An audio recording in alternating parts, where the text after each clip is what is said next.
Lean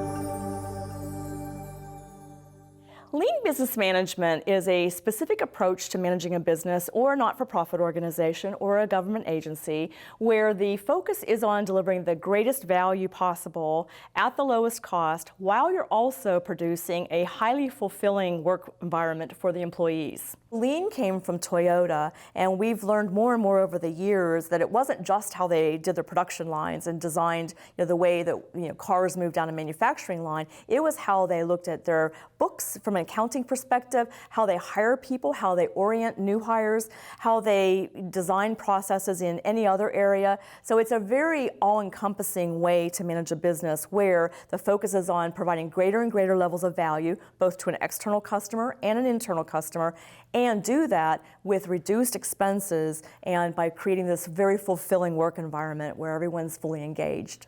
People think of Lean pretty much as a process improvement philosophy or approach, and it really is so much more than that. There are principles that are mindsets that you go into this with.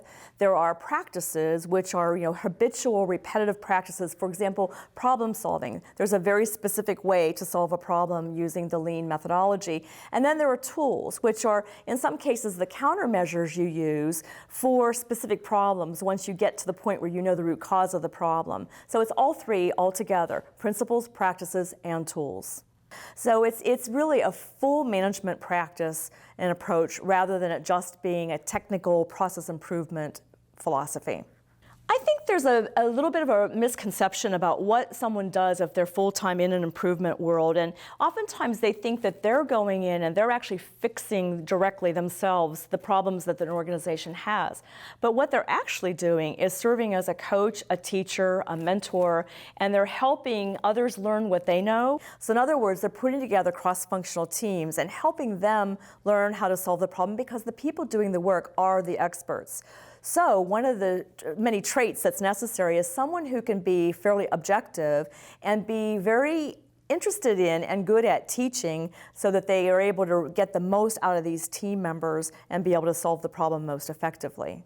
The absolute ideal way to start on the Lean journey is to have it be top-down, from the CEO down, the CEO having tremendous interest in operating in this environment.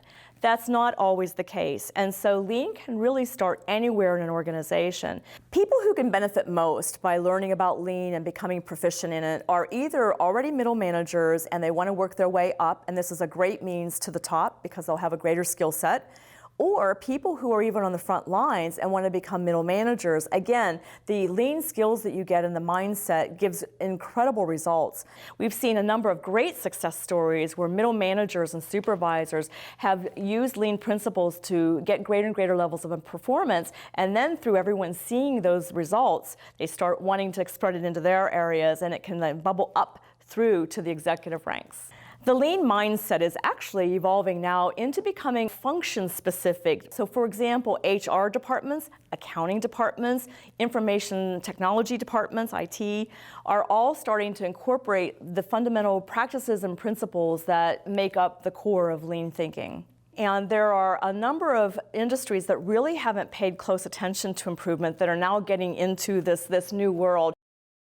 Government sector, healthcare, financial services, the entire set of service industries that are out there are now finally starting to pay very close attention to how they do the work that they do and how they deliver value.